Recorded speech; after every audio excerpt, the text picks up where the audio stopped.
నమస్కారం అండి. నేను మీ కమలాకర్ మాట్లాడుతున్నాను. చాలా రోజుల తర్వాత మీడియా ముందుకు వస్తున్నాను. బట్ నేను గత నెల రోజుల నుంచి మన రోజా రెచ్చిపోతుంటే ప్రతిరోజు మాట్లాడాలనుకుంటున్నాను. కానీ నాకున్న వృత్తిరీత్యా కొంత బిజీగా ఉండి నేను మాట్లాడలేకపోతున్నాను. బట్ ఈరోజు జస్ట్ ఇందాకే ఒక 10 minutes బ్యాక్ సోషల్ మీడియాలో ఒక వీడియో చూశాను. ఏముంటుందంటే రోజా జనసేన కార్యకర్తలందరూ దొంగలు, చిల్లర దొంగలు. ఏమే రోజా, వెధవలు అన్నావు కాబట్టి ఈ మాట అంటున్నాను నేను. ఏమే రోజా, ఏం దొంగతనం చేసాం? జనసేన కార్యకర్తలు కానీ టీడీపీ కార్యకర్తలు కానీ మీ ఇంటికి వచ్చి ఏమైనా దొంగతనం చేశారా? నువ్వు చేసిన దొంగతనాలు, లూటీలు మొత్తం బయటపడితే నువ్వు ఉండగలవు? అసలు నువ్వు చేసిన దొంగతనాలు ఒక ఆంధ్రలోని కాదు, ఆంధ్ర ఏంటి, తమిళనాడు ఏంటి, కర్ణాటక ఏంటి, తెలంగాణ ఏంటి, 4 స్టేట్లు దోచుకున్నావు నువ్వు. జనసేన కార్యకర్తలు చిల్లర దొంగల. కబడ్దార్, ఇంకొకసారి గనక నోరు నుంచి బయటికి వచ్చేటప్పుడు నీది డ్రైనేజ్, నీది నోరు కాదు, ఆ డ్రైనేజ్ లోంచి ఏదైనా వచ్చేటప్పుడు కొద్దిగా జాగ్రత్తగా మాట్లాడు, ఒళ్ళు దగ్గర పెట్టుకో. రెండోది, అమ్మాయిల్ని వాడుకునే వెధవల. నువ్వు నీ బతుకు, నువ్వు ఎంతమంది అబ్బాయిల్ని, ఎంతమంది హీరోల జీవితాలని నాశనం చేసావు తెలుసా అన్నా?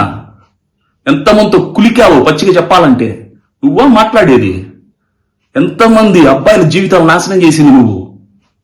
ఆ నల్ల రోక స్కిన్ పెట్టుకోండి. నువ్వు కరెక్ట్ గా మేకప్ లేకపోతే చీకట్లో వస్తే అసలు మనిషి కనిపించవు. నువ్వా మా గురించి మాట్లాడేది? 3వ పాయింట్కి వస్తున్నా. ఏమన్నావు? జెండా కూలీలా జనసేన కార్యకర్తలు? ఏమే, ఎవరు చెప్తే నువ్వు టీడీపీ జెండా మోసావు? సిగ్గులేదా నువ్వు మాట్లాడటానికి? ఏమన్నావు ఆ రోజు? వైఎస్ రాజశేఖర రెడ్డిని పంచెలూడి తీసుకొడతామన్నావు. స్టిల్ మీడియాలో వైరల్ అవుతా ఉంది వీడియో. మీ నాయకుడికి సిగ్గు లేకుండా నీకు మినిస్ట్రీ ఇచ్చాడు. ఒక తండ్రి నన్ను మాట్లాడినందుకు ఏ కొడుకు నీకంత మర్యాద ఇవ్వడు? నీ నాయకుడికి చెప్పుకో, సిగ్గు తెచ్చుకోమని. నువ్వా చెప్తున్నావు మేము జెండా కూలీలా? మరలా నిస్సిగ్గుగా టీడీపీని వదిలి వైసీపీలో చేరావు, ఏడ్చుకున్నావు, రోతముండలాగా ఏడ్చావు. ఈ బతుకు చేడా. ఇంకో పాయింట్, ఈ మధ్య అన్నావు ఏంటి, మా నాయకుడు పవన్ కళ్యాణ్ గారు జగన్ కాళ్ళు గడిగి ఎత్తి మీద చల్లుకోవాలా? నీకంత నచ్చితే వాడు రోజు పోస్తాడు కదా, నీ ఇంటిల్లి పాది చల్లుకోండమ్మా. అంత ఆనందం ఉంటే మీరు ఎంజాయ్ చేయండి, ఓకేనా? మా నాయకుడు కాలు గోటికి మీ నాయకుడు కాదు కదా, మీ నాయకుడు కాదు, ఎవరు పనికిరా. మా నాయకుడు చేసిన సేవలు కానీ, ఎంత సంపాదన,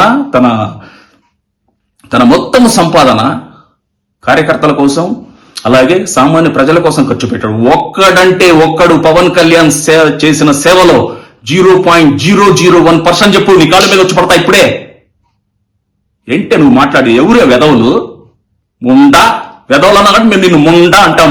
భరించి ఇప్పుడు మరలా ఆడదాన్ని అన్నారు అని ఓ ఏడుస్తావే రోతముండా. నోరు దగ్గర పెట్టుకొని మాట్లాడు రోజా. ఇవన్నీ ఎందుకు చేస్తున్నావు కూడా తెలుసు. సిగ్గు లేకుండా తిరుపతిలో నువ్వు చేసినంత వ్యాపారం ఎవరు చేయలా. ఎన్ని టికెట్లు అమ్ముకున్నావు?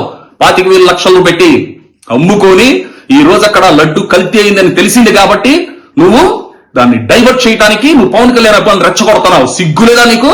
దేవుని అడ్డం పెట్టుకొని రాజకీయం చేస్తున్నావు. మొన్న మధ్య కామసేన అంటావా? మీ నాయకుడు గోరంట్ల మాధవి పత్తిత్తా, నువ్వు పత్తిత్తానే?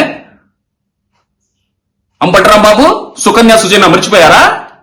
అవంత శ్రీనివాస్ గంట అరగంట మర్చిపోయారా? ఎవడు ఏది మర్చిపోలా. అమాయకులు అనుకోవద్దు. పిచ్చి పిచ్చిగా ఉందని నోరు తీసుకొని వాగావనుకో, నీ నగరంలో నీ దిక్కులేదు. మొండ నువ్వేంటే మాట్లాడేది జనసేన కార్యకర్తల గురించి, జనసేన నాయకుల గురించి. కబడ్దార్ రోజా, అంతు చూస్తాం. ఎక్కడ అడుగు పెడితే అక్కడ తరిమి చెప్పులతో కొట్టే రోజులు త్వరలో వచ్చాయి నీకు చెప్తున్నా. జై జనసేన, జై పవన్ కళ్యాణ్, జై హింద్.